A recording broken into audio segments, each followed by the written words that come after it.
Live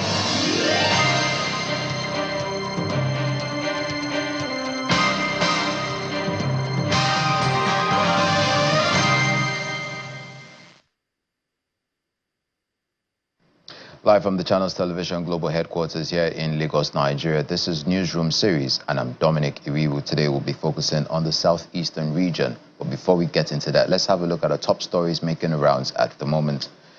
The military says troops have continued to sustain the tempo in defeating terrorists and their cohorts in the ongoing counter-terrorist and insurgency operations across the country.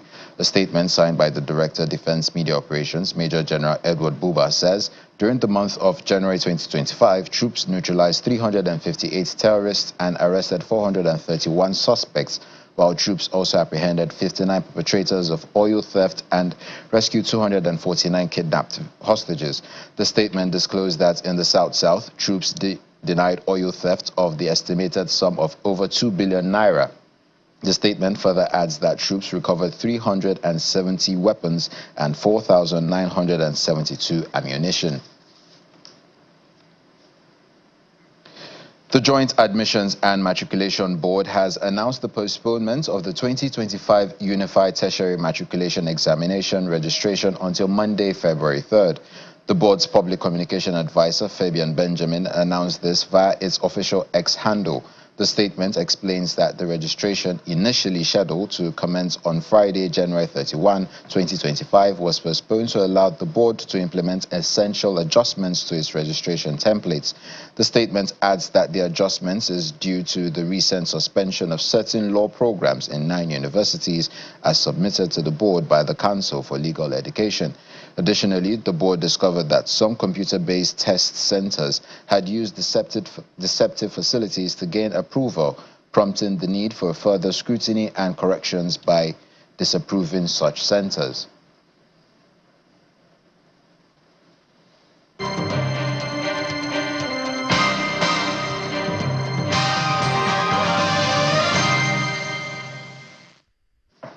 We begin in Enugu State, where Governor Peter Mbah has assured prospective multinational corporations that his administration would work with them to ensure a bountiful return on investment for them.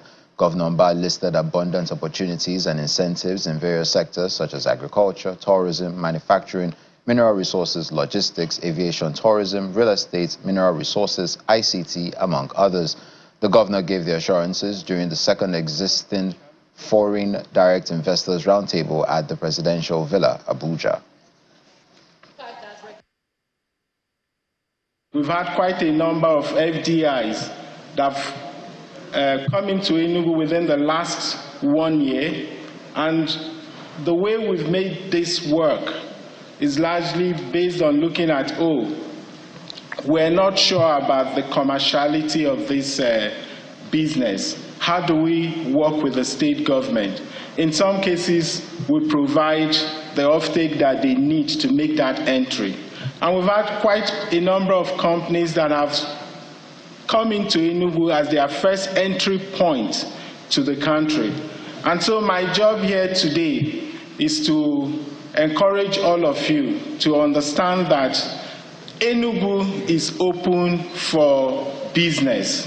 That is what I'm here to do, to also inform you that we're going to work with you every step of the way. We're not going to abandon you. And when it comes to transparency, that again you can take for granted.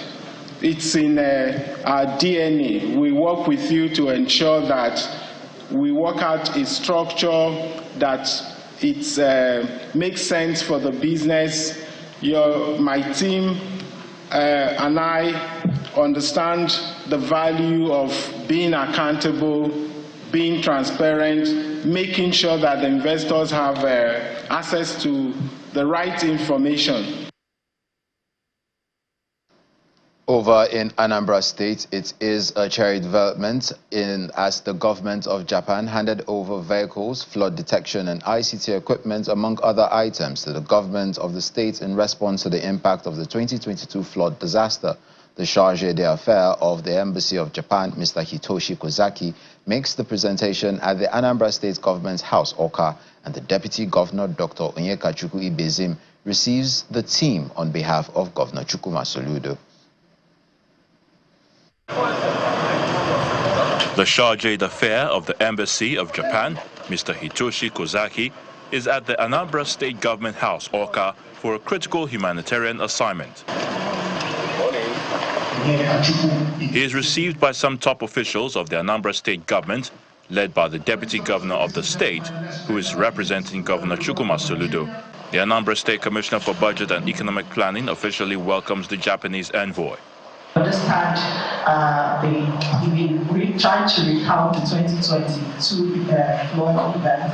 I think then seeing this as part of the way of pushing or actually to prepare for anything as such, I think it's just to say that Anambra State and with the support of the embassy will be ready and prepared to take on and prevent or minimize any subsequent impact that is caused by this climate change which has come to stay. The visit is being undertaken at the instance of the Emergency Support to Climate Change in collaboration with the United Nations Office for Project Services in response to the 2022 flood disaster in Anambra State, as shown in a brief documentary. The UN Office for Project Services officials speak on various aspects of the collaboration.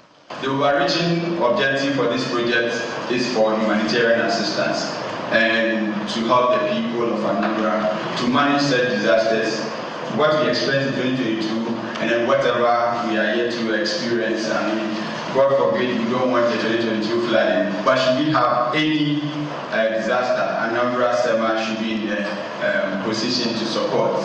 So for the project, we are procuring 10 vehicles, which we have 3 pickups, Toyota Hilux pickup, 4 SUVs, Land Cruiser Prados, and then 3 cargo trucks that is able to carry relief items to whichever location that needs assistance. Climate change is here to stay, and most times what we say to the government is how can we prepare and be resilient. The ability to predict and quickly respond to these calamities through advanced monitoring equipment like just displayed to us, early warning systems, and adequate resources becomes even more crucial.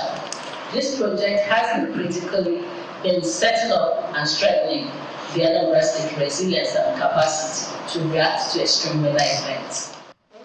In his remarks, the Chargé d'Affaires of the Embassy of Japan expresses his deepest sympathies with all those affected by the flood disaster.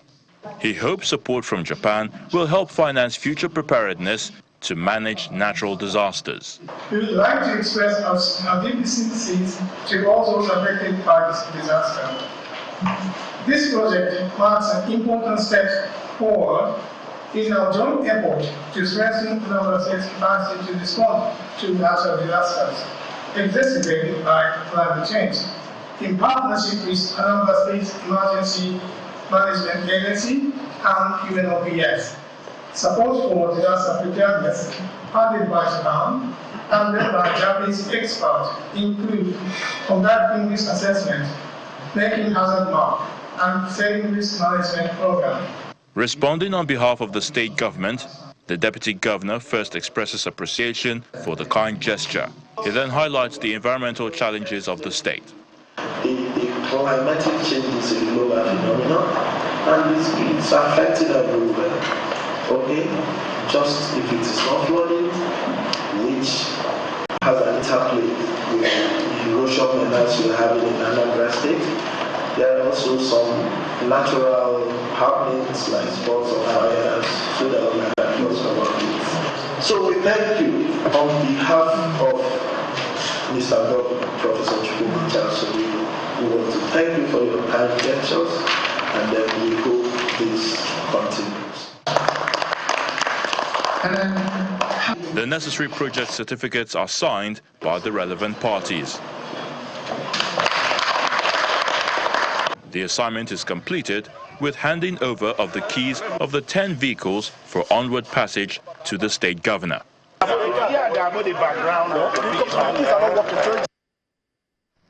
To enhance youth development, the Fellowship of the United Nations Development Programme has concluded plans to engage 1,000 Imo youths who are graduates of the Imo State Skill Up project through the Imo State Digital Economy and e-government. Addressing a press conference after the State Executive Council meeting at the Government House in Owerri, the Imo State capital, the Commissioner for Information Strategy and Public Orientation says the youths will earn a monthly allowance of 100,000 naira over a period of 12 months. The Commissioner also disclosed some of the groundbreaking achievements, partnerships and collaborations the state government is making in attracting developmental projects and programs to Imo State that will have direct impact on the citizens, such as agricultural development, provision of stable electricity, establishment of an industrial development fund to promote industrial growth in the state, and many more.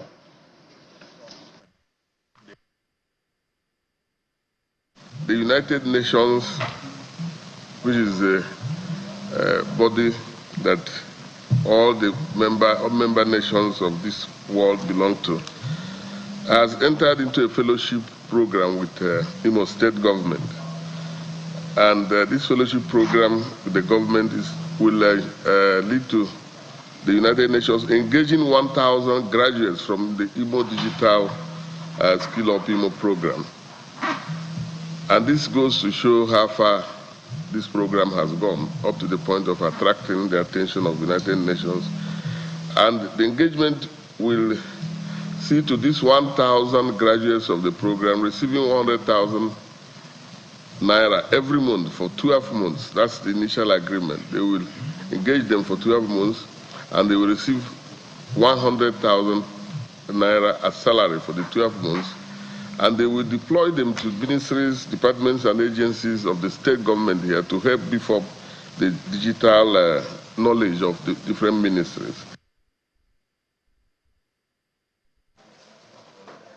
Staying in Imo State, the government, through the Ministry of Health and Social Services and the Imo State Primary Healthcare Development Agency, in collaboration with its development partners, have commenced the 3-day state and local government training for its data officers on digitalization of the 305 primary health facilities in the state. The aim is to digitize the healthcare facilities in Imo State in order to strengthen the state's data management system to make it easier to analyze data in real time. The World Health Organization's representative in Imo State, Adeni Adeniran, commends the Imo State government for the laudable initiative, which he says will go a long way to build reliable data of health systems in the state.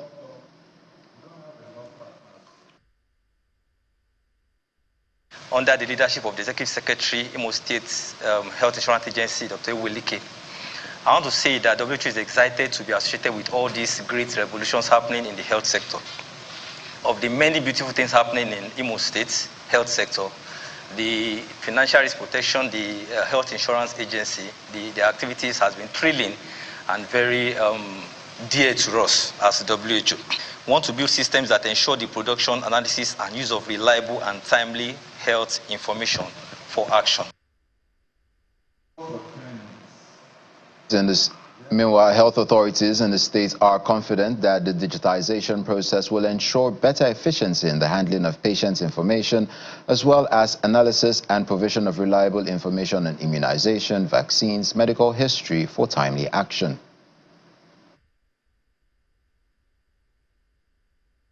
Now that we are training our food soldiers how to use the computer to input the data of Imo State indices, it is making our job easier. The state M&E will have little to do now because they are going to upload our data straight from real time from the facility to the national dashboard. So the M&E is there also to monitor what is going on, and from the agency side, our officers will be going now and then to the facilities to ensure that they are doing the right thing. The aim is to digitalize the health facilities. We want to get all our data, validate our data, analyze our data real time in the state. Data from the health insurance, data from immunization, data from all the PAC services will be put into this to the DHIS tool so that we can use that and send straight to the national. It's very important to know that data governs the world. And with the data we send, it's going to help us showcase what is happening in Imo State. The Abia State's Governor, Dr. Alex Oti, has flagged off the construction of the 13-kilometer Onuiyang-Okporoye-Oboro-Ikuano Road Project, Sections 1 and 2, as part of its infrastructure development project with a promise that the stretch of road would stand the test of time. Flagging off the road project amidst ovation by locals at the Okorenyi Central School in Bende local government area, Dr. Alex Oti said his administration is determined to use these projects to economically empower individuals, households, and businesses that operate in the state.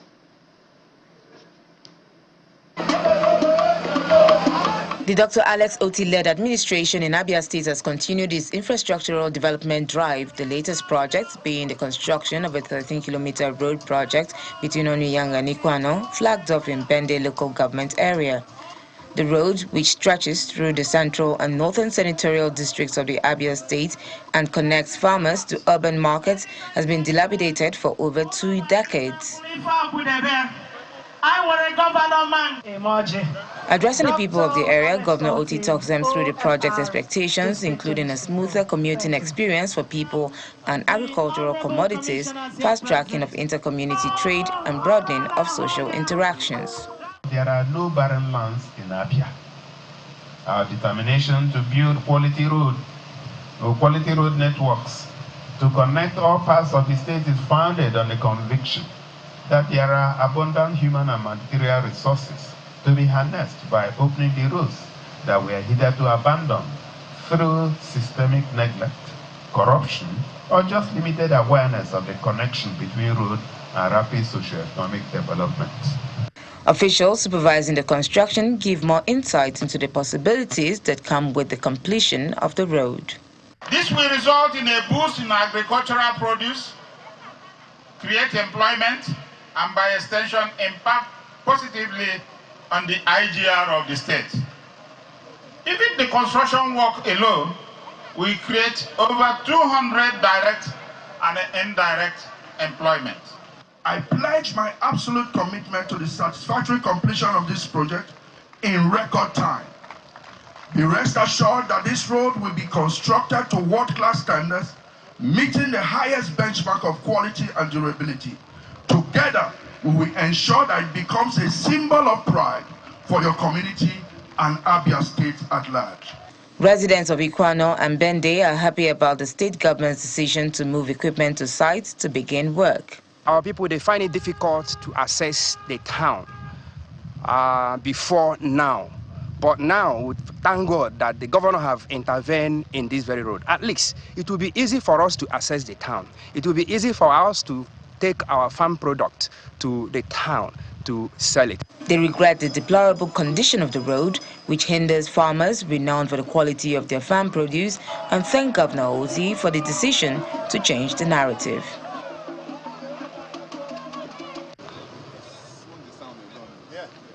Still in Abia State, the state's governor, Dr. Alex Oti, has handed over 5 refurbished and retrofitted armored personnel carrier vehicles to the Nigerian Police Command in the state to increase their capacity in crime prevention and response.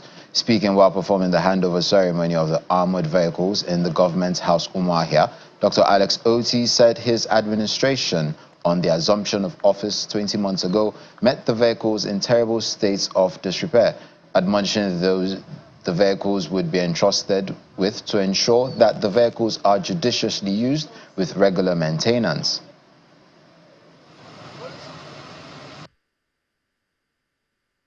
Our belief is that never again would we allow our assets to dilapidate in this state. A lot of things we throw away, they can be easily fixed, and we have demonstrated it. So I will charge the men that will use this to ensure that they are used carefully. And if there's anything that needs to be repaired, repair it quickly.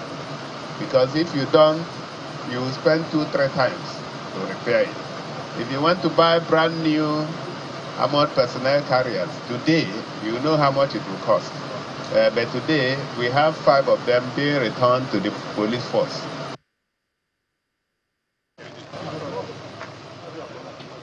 Receiving the armored personnel carriers, the Commissioner of Police, Abia State Police Command CP Danladi Issa, assured that the gesture would help them improve on their security duties and promised that the police would make judicious use of the vehicles.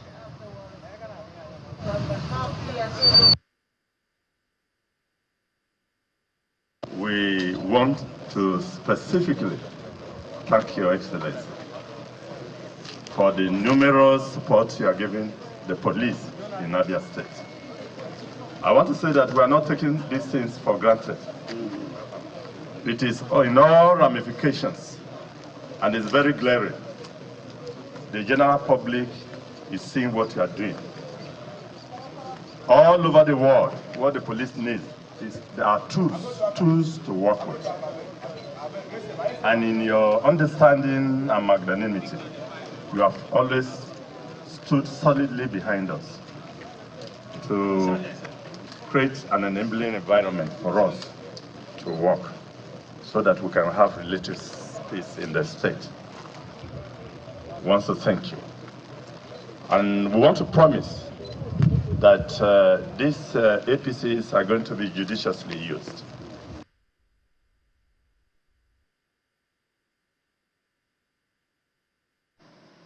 The officers of the Anambra Road Traffic Management Agency have been tasked to take the enforcement operations and traffic management roles more seriously, as any unworthy behavior will be matched with severe sanctions. The managing director of the agency, Mr. Emeka Okonkwo, announced this during the 2025 first parade, marking the agency's official commencement of the year's activities. Mr. Okonkwo, who conveys Governor Chukwuma Soludo's commendation of their Yuletide operations, uses the opportunity to hand over 10 operational vehicles procured for the agency by the governor to the enforcement team for smooth operations. The Anambra State Executive Council retreat held earlier this month brought together ministries, departments and agencies of government to set targets for the new year and get a clearer picture of the Soludo administration's 5 pillars, which focus on execution and completion of set goals. In his address to council members, Governor Soludo reminds MDAs to make efficiency their watchword for a smooth running of the administration. Each year we've got to, changing gears, the acceleration process, the execution, the things that we have put in place.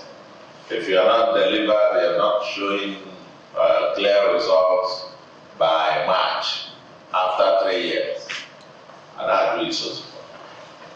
Well, yeah, got to be running at the speed of 1,000 kilometers an hour on all fronts. Because this year is execution, execution, execution.